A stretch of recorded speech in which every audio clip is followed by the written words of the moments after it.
Dear students, today I will teach you something very special on students. Most of the times questions come to our minds why some students secure the highest marks, why some students perform well in the class and some don't perform well, and there are some students who are distracted in the mind, and even if there are some good students who prefer to be backbenchers.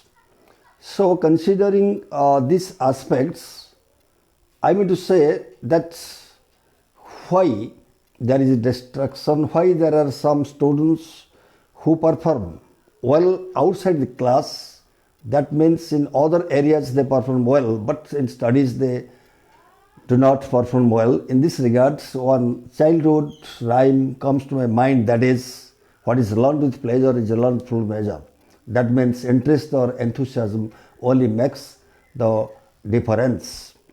So let me show what a student is. That is a very fascinating word. Student, suppose I am a student of English language, I am a student of grammar, I am a student of human engineering.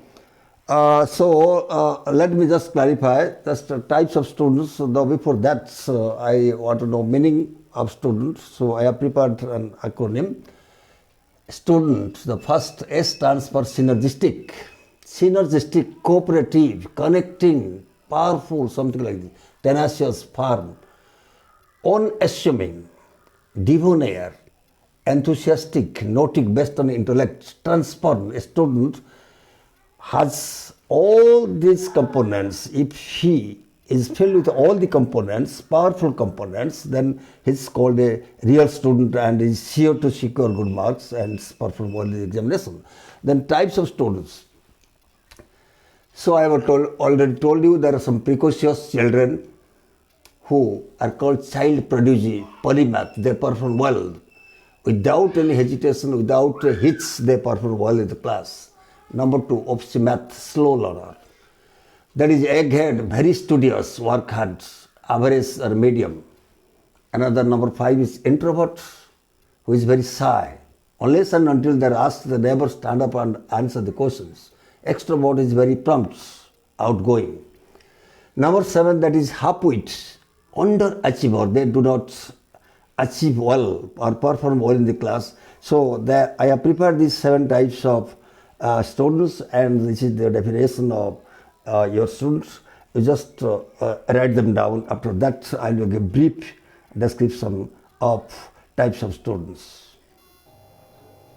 The students, I have already mentioned that there are some precocious students whom we call as polymaths, your own kinds, and they are famous for their excellence. And here is an anecdote that I want to share with you, that Milton Serotta was a 9-year-old.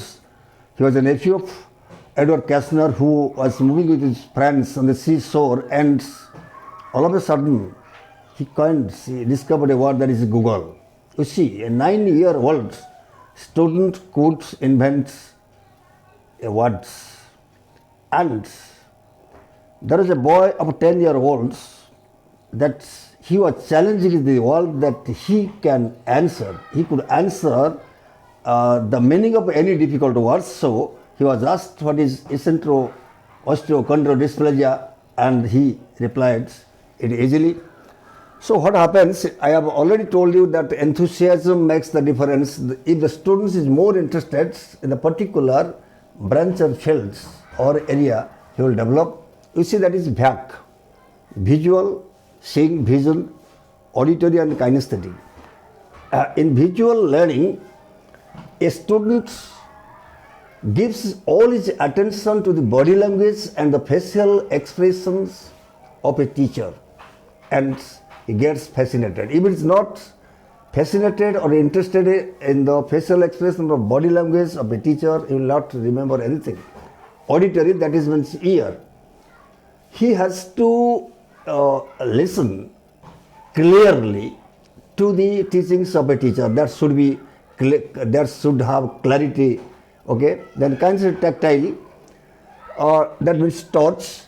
So you see, all these things are very much important for the teachers to evolve with the class, and all the students should be interested in the class. This class should be engaging, as if the students must think they are going to achieve something else.